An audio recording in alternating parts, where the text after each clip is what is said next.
الرحیم۔ چونکہ آج شب برات ہے، یہ مبارک رات ہے، اس رات کے اندر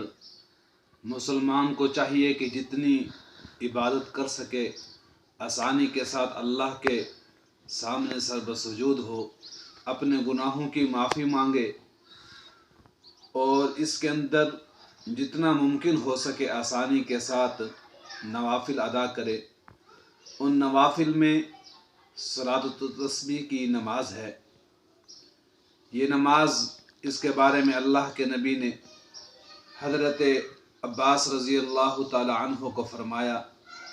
اے چچا، میں آپ کو ایسی نماز بتلاؤں کہ جس کے پڑھنے سے اگر مسلمان نماز پڑھے تو اللہ تبارک و تعالی سمندر کی جھاگ کے برابر بھی اگر اس کے گناہ ہوں گے تو اللہ تبارک و تعالی معاف فرما دیں گے۔ اس کو یہ ہے کہ اگر روزانہ پڑھ سکے تو روزانہ پڑھے، روزانہ نہیں پڑھ سکتا تو ہفتے کے اندر کم از کم ایک مرتبہ پڑھے، اگر ہفتے کے اندر نہیں پڑھ سکتا تو سال میں کم از کم ایک مرتبہ پڑھے، اگر سال کے اندر بھی نہیں پڑھ سکتا تو کم از کم زندگی میں تو ایک مرتبہ پڑھ لے۔ اس نماز کا طریقہ، چونکہ ہم مسلمان بہت کم اس کو ادا کرتے ہیں اور خاص کر شب قدر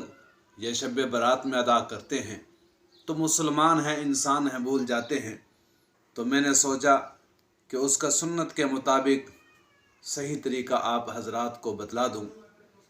اس کا طریقہ یہ ہے کہ آپ 4 رکعت نماز صلاۃ تسبیح کی نیت کرو گے،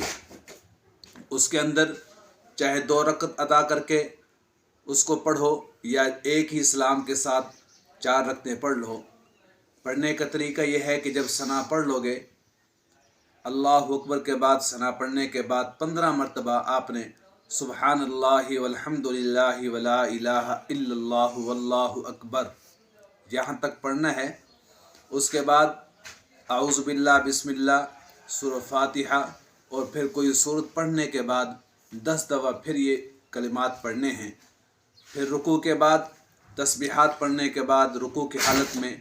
10 دفعہ، پھر اس کے بعد رکوع سے اٹھنے کے بعد قومے کے اندر 10 دفعہ، پہلے سجدے میں 10 دفعہ، پہلے سجدے سے اٹھنے کے بعد اس کے اندر 10 دفعہ، پھر دوسرے سجدے میں 10 دفعہ، کل ایک رکعت کے اندر 75 مرتبہ ہو چکا ہے۔ تو پھر دوسری رکعت میں اٹھیں گے تو سورہ فاتحہ پڑھنے سے پہلے 15 مرتبہ پڑھنی ہے، پھر اس کے بعد سورہ فاتحہ اور سورت ملانے کے بعد پھر 10 دفعہ، یعنی گویا کہ ہر رکعت میں 75 مرتبہ ہوئی، تو 4 رکعت کے اندر جو ہے وہ 300 مرتبہ پڑھنا ہے۔ تو اس کی فضیلت آپ حضرات کے سامنے بتلا دی کہ اگر سمندر کی جھاگ کے برابر بھی صغیرہ گناہ ہوں تو اللہ تبارک و تعالی معاف فرما دیں گے۔ تو ہمیں چاہیے کہ اس مبارک رات کے اندر اپنے گناہوں کی معافی مانگیں۔ اس کے اندر اللہ تبارک و تعالی دنیاوی آسمان پر آ جاتے ہیں اور فرماتے ہیں کہ ہے کوئی گناہوں کی بخشش چاہنے والا، ہے کوئی گنہگار جو اپنے گناہوں کی بخشش چاہے، میں اللہ اس کے گناہوں کو معاف کر دوں۔ ہے کوئی بے اولاد جو اپنی اولاد کو چاہے اللہ سے، میں اس کو اولاد عطا کر دوں۔ ہے کوئی رزق مانگنے والا، میں اس کو رزق عطا کر دوں۔ اللہ تبارک و تعالی انسان کے لیے، انسان کی بخشش کے لیے، انسان کو معاف کرنے کے لیے اللہ کی ذات بہانے ڈھونڈتی ہے۔ تو میں اللہ سے دعا گو ہوں کہ اللہ تبارک و تعالی ہمیں اس شب برات کے اندر ہماتن ہر لحاظ سے دل کے احترام اور اللہ تبارک و تعالی کا اور نبی اکرم محمد صلی اللہ علیہ وسلم کے اقوال میں فرما برداری کرنے کے ساتھ صحیح معنی نبی اکرم محمد صلی اللہ علیہ وسلم کے سنت کے مطابق اس رات کے اندر اس کی قدر کرنے کی توفیق نصیب فرمائے۔